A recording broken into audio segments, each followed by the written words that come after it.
ഇതെന്താ ടീഷർട്ടായിട്ടൊന്നല്ലേ? ഇങ്ങനെ ഇരിക്കുന്ന സാധനത്തിന് നമുക്ക് ഇത് ഇങ്ങനെയൊക്കെ എടുത്താലോ? ആ, പിന്നെ ഒരു കാര്യം, ഇത് ചെയ്യാൻ അറിയാമോയെന്ന് ചോദിച്ചാൽ എനിക്കറിയത്തില്ല. സത്യമായിട്ടും ഈ വീഡിയോ എടുക്കുന്ന കൂട്ടത്തിലാണ് ഞാൻ എൻ്റെ ഫസ്റ്റ് എംബ്രോയ്ഡറി വർക്ക് ചെയ്യുന്നത്. പിന്നെ ഞാനിത് എന്തുകൊണ്ട് ആദ്യമേ പറഞ്ഞു എന്നുള്ളത് നിങ്ങൾക്ക് കുറച്ചുകൂടെ കഴിയുമ്പോൾ മനസ്സിലാവും.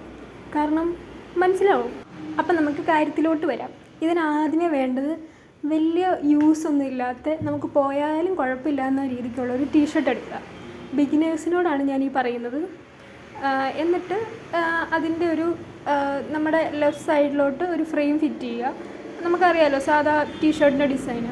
അതിനുശേഷം ഇതുപോലെ കാണുന്ന പോലെ ഒന്ന് നന്നായിട്ട് ടൈറ്റായിട്ട് മുറുക്കി കൊടുക്കുക. പിന്നെ ഞാനിവിടെ ഉദ്ദേശിക്കുന്ന ഒരു സൺഫ്ലവറാണ്. അപ്പോൾ അതിന് വേണ്ട കളറ്, ത്രെഡിൻ്റെ കളറ് യെല്ലോയും പിന്നെ ബ്രൗണുമാണ്. പിന്നെ ഇത് ഞാൻ ചെയ്യുന്നൊരു മിസ്റ്റേക്കാണ് ശരിക്കും പറഞ്ഞാൽ. സാധാ ആളുകൾ ചെയ്യുന്നത് വരച്ചിട്ടാണ് ഫ്രെയിം ഫിറ്റ് ചെയ്യുന്നത്. ഞാൻ ഫ്രെയിം ഫിറ്റ് ചെയ്തിട്ടാണ് വരയ്ക്കുന്നത്. രണ്ടായാലും കുഴപ്പമില്ല, പക്ഷേ കുറച്ചുകൂടെ നല്ലത് വരച്ചിട്ട് ഫ്രെയിം ഫിറ്റ് ചെയ്യുന്നതായിരിക്കും. പിന്നെ എന്താ, നമ്മുടെ നൂല് കോർക്കുക സൂചിയിലോട്ട്. എന്നിട്ട് നമ്മുടെ പരിപാടി ആരംഭിക്കുക. നമ്മൾ വരച്ചതിൻ്റെ മുകളിൽ കൂടി ഇങ്ങനെ കോർത്ത് കൊടുക്കുക.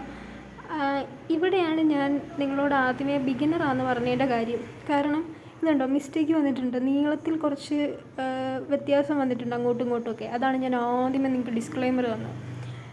പിന്നെ നമ്മുടെ പണി തുടരുക. കാരണം നമ്മൾ ബിഗിനറാണല്ലോ, അപ്പോൾ അതിൻ്റെ ഒരു പ്രശ്നങ്ങളൊക്കെ കാണും. പിന്നെ ട്രൈ ചെയ്യുക എന്നുള്ളതല്ലേ ഒരു രസം. ഞാൻ ഈ ഡിസൈൻ വരയ്ക്കാനായിട്ടൊരു പെൻ യൂസ് ചെയ്തില്ലേ, ഒരു ബ്ലൂ കളറ്.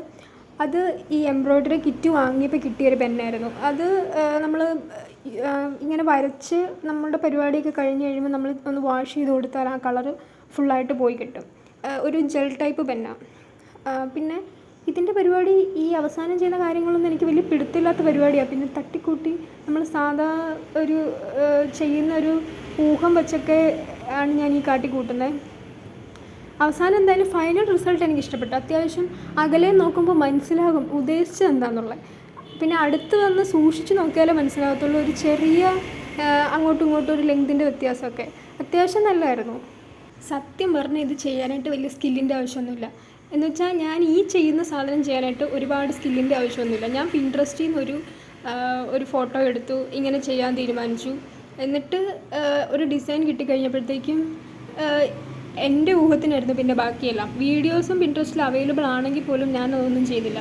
പിന്നെ ഈ കാണുന്ന ഫ്ലവർ വേസ് എത്ര പറഞ്ഞിട്ടും അടങ്ങിയിരിക്കുന്നുണ്ടായിരുന്നില്ല. ഒരു ഭംഗിക്ക് എസ്തെറ്റിക് ലുക്കിന് അവിടെ ഇരിക്കട്ടെ എന്ന് വെച്ചപ്പോൾ സമ്മതിക്കുന്നില്ല. ഓക്കെ ഗൈസ്, ബൈ, ഇത്രേ ഉള്ളൂ.